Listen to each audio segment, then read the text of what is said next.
Hello and welcome to the definition introduction mini lecture for Ms. Montgomery's English 111 classes at Blue Ridge Community College.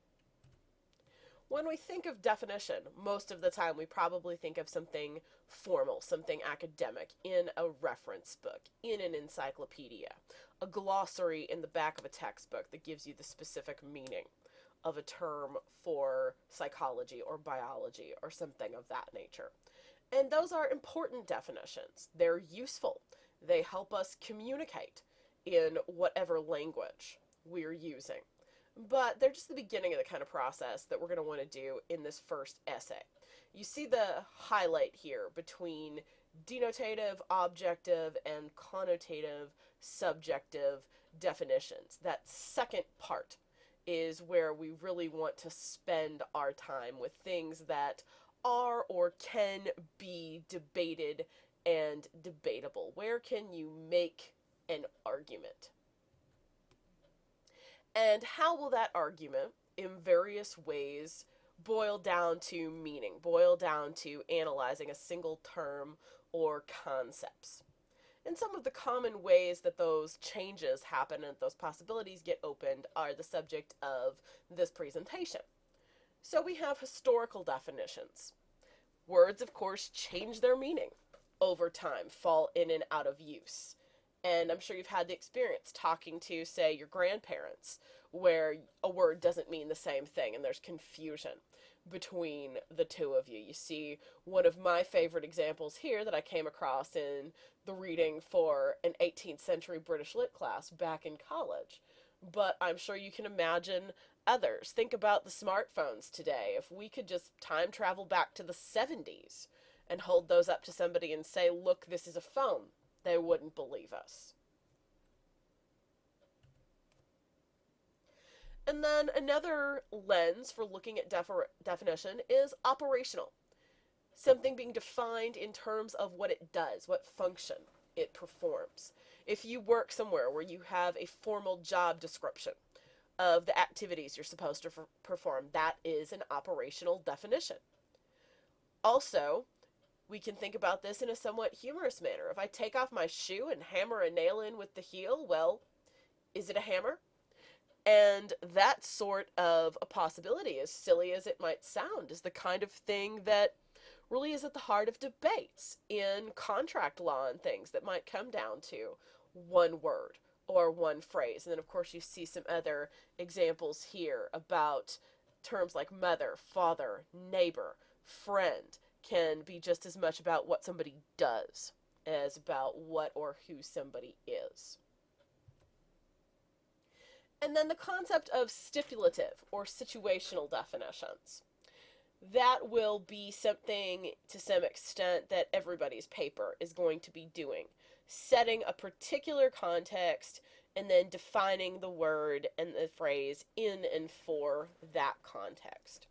So you see here the example that even in the same piece, a child could refer to any daughter or son regardless of age, and then legally it might refer to obviously someone under 18 who can't enter into contracts, and then children's medications or children's car seats and toys are often rated for other ages, and the stipulation is different.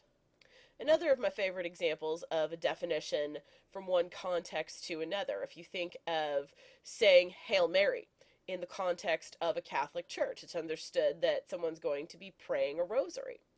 And then it's a metaphor on the football field that in a bad or tough situation, you just throw the ball and pray. And then the metaphor goes even further to anything that's a long shot in life, but the context is everything in terms of what someone is actually doing. And another very useful type of definition is a negative definition. This is particularly useful in discussing abstract concepts.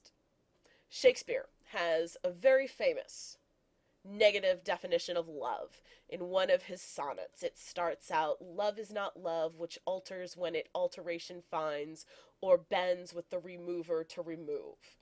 And then he goes on with the rest of the poem, giving a definition of what love is. I also have the concept here of opposites in math. If you think of the concept of absolute value, that 3 and -3 are the same, they're just reverses of each other. They're on different sides of an axis. If anybody remembers photographic negatives, you had that idea of the picture being reversed. So that can be really useful, again, for abstract concepts or for new concepts that you might be explaining something to your audience in terms of something that is already known. And then the second concept for our first unit here is exemplification, demonstration. And this can be a way of performing definition as well. What is friendship? I have here. Or what is responsibility? What is courage? Or what is some particular type of vehicle? What is some particular type of restaurant? And then providing vivid examples gives your reader some way to organize the information. And then in terms of mechanics, you'll want to think about sentence definitions for topic sentences in your paragraphs in your essay, or overall thesis statements for your essay. Can you boil down your term to a short sentence form? And then, of course, we are writing these extended definitions. For the purpose of our first paper here, it's very much in isolation. It's definition for the sake of definition. But what you see here is that you want to think of this as a chance to develop a skill that you can then use in lots of other writing contexts. It's very common to have maybe a paragraph early in a document that gives an extended definition of a term, and then you take that and use it in your analysis in other ways, for comparison or for persuasion or for whatever else you might be doing.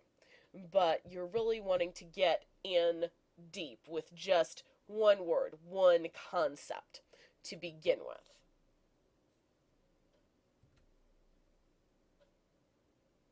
And I thank everyone for your attention and encourage you to email me with any questions.